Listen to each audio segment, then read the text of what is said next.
టీవీ7 news కి స్వాగతం। కరీంనగర్ జిల్లా మానకొండూరు మండలం ముంజంపల్లి గ్రామంలోని కేఎస్ఆర్ ఫంక్షన్ హాల్లో భూభారతి భూ రికార్డులు పునః సమీక్ష కొత్త చట్టం అమలు విధానంపై అవగాహన సదస్సును గురువారం నిర్వహించారు। ఈ కార్యక్రమానికి జిల్లా collector Pamela Satpathy, additional collector Lakshmi Kiran, RDO Maheshwar ముఖ్య అతిథులుగా పాల్గొన్నారు।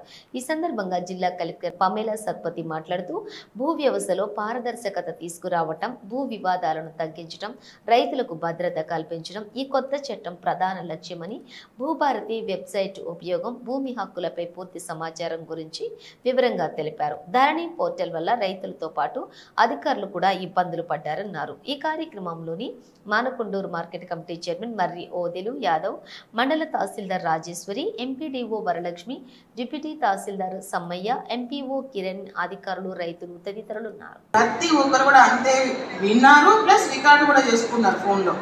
అంటే అది ఎంత మీరు ఇబ్బంది పడుతున్నారు అన్న పాయింట్లో ఏదో ఒకటి మన సమస్యకి పరిష్కారం లభిస్తుంది అన్న ఉత్సాహము, ఇంట్రెస్ట్ ఇవన్నీ కూడా మనము ఒక అవగాహన సదస్సు ప్రభుత్వం ఆదేశాల మేరకు పెట్టడం జరిగింది। ప్రతి మండలంలో కూడా అంటే ప్రతి రైతుని ఆహ్వానిస్తూ ఒక పెద్ద యత్నంగా మనం సభ ఏర్పాటు చేస్తూనే పోతున్నాము। సో ఈరోజు మనకి మానకొండూరు మండలంలో మీరు అందరూ విచ్చేసినందుకు ధన్యవాదాలు। ఆడియో గారు చాలా చక్కగా అన్ని సెక్షన్లు గురించి బాగా డీటెయిల్గా మిమ్మల్ని వివరాలు చెప్పడం జరిగింది।